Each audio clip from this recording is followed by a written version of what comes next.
Hi friends, இன்றைக்கி நம்ம பார்க்க போகிறது சட்னி. இந்த சட்னி வைக்கிறது ரொம்ப ஈஸியாக இருக்கும். உங்கள் எல்லாத்துக்கும் பிடிக்கும்னு நினைக்கிறேன்.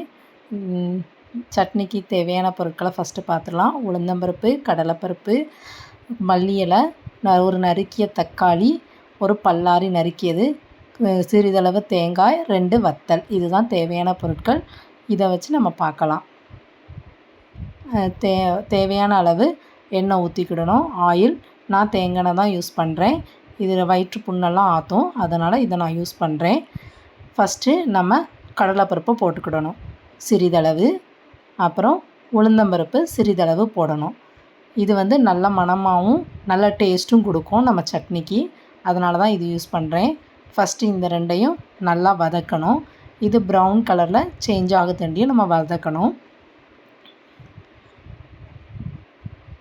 அதுக்கப்புறமா நம்ம என்ன பண்ணணும்னா, நறுக்கிய பல்லாரியை போடணும். நல்லா பல்லாரியை போட்டு அதையும் வதக்கணும். அதுவும் ப்ரௌன் கலர் சேஞ்ச் ஆகாதண்டியும் வதக்கணும். நேயர்களே, ஒரு சின்ன மிஸ்டேக் பண்ணிட்டேன். நம்ம கடலைப்பருப்பு உளுந்தம்பருப்பு போட்டோடனே வத்தல் போடணும். நான் போட மறந்துட்டேன். நீங்கள் ஃபஸ்ட்டே வத்தல் போட்டுருங்க. நான் இப்போ வத்தல் போட்டுட்டு அதை வதக்குறேன். இதெல்லாம் நல்லா வதங்கணும். அதே மாதிரி பச்சை ஸ்மெல் போகணும். அதுக்கப்புறமா நம்ம என்ன போட போகிறோன்னா, நறுக்கிய தக்காளி போட போகிறோம். ஒரு தக்காளி நறுக்கி வைத்தது, அதை நம்ம போடணும். போட்டு தக்காளியை போட்டு நல்லா வதக்கணும். தக்காளி வதக்கிறதுக்கு நம்ம சிறிதளவு உப்பு சேர்க்கணும்.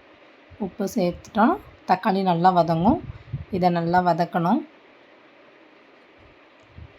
பச்சை ஸ்மெல் போகிறதண்டியும் வதக்கணும். வதக்கினதுக்கப்புறமா நம்ம எடுத்து வச்சுருக்க மல்லி இலையை எடுத்து போடணும்.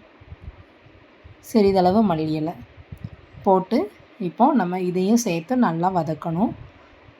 நல்லா வதக்கி மல்லி இலை நல்லா வேகிற மாதிரி நம்ம வதக்கணும்.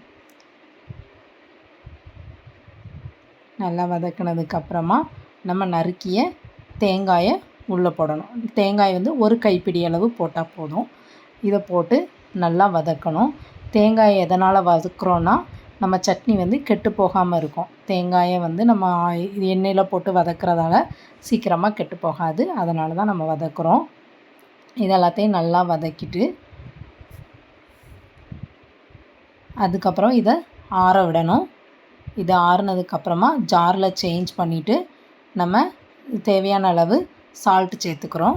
சால்ட் சேர்த்துட்டு நம்ம இதை அரைக்கிற போகிறோம். ஜாரில் அரைக்க போகிறோம். அரைச்சி எடுத்துகிட்டு வந்துட்டேன். இப்போ நான் என்ன பண்ண போகிறேன்னா, தாளிக்க போகிறேன். தாளிக்கு தேவையான பொருட்களை முதல்ல எடுத்து வச்சுக்கிடணும். அதுக்கு கொஞ்சம் ஆயில் விட்டுட்டு அதுக்கப்புறமா கடுகு, வத்தல், கருவேப்பிலை, இந்த 3ஐயும் வைத்து தான் நான் தாளிக்க போகிறேன். ஃபஸ்ட்டு சிறிதளவு கடுகு போடணும். அப்புறம் வத்தலை போடணும். கருவேப்பிலை ஃபஸ்ட்டு போட்டுறதேன். போட்டு வத்தல் போட்டு இந்த 3ஐயும் சேர்த்து நல்லா தாளிக்கணும். இதுதான் தாளிக்கிறதுக்கு தேவையான பொருட்கள். ஜாரில் இருக்க அரைச்ச விழுதுட்ட நம்ம கொஞ்சம் தண்ணி சேர்த்துக்கிடணும். தண்ணி சேர்த்து இது தாளிக்கணும். எதனால் தாளிக்கிறோன்னா, இப்படி நம்ம தாளித்து சாப்பிட்றதால சட்னியோட டேஸ்ட்டு இன்னும் கொஞ்சம் அதிகரிக்கும். அதனால தான் நான் தாளிக்கிறேன்.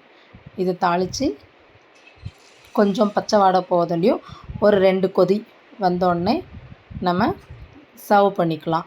இது இட்லி தோசைக்கு ரொம்ப டேஸ்ட்டாக இருக்கும். ஏன்னா நம்ம கடலைப்பருப்பு உளுந்தம்பருப்பு எல்லா பருப்பெல்லாம் சேர்த்துருக்கோம். அதனால் இது நல்லாயிருக்கும். அது மட்டும் இல்லாமல் இது சாப்பிட்றதால ஓங்கரிக்கிறாது.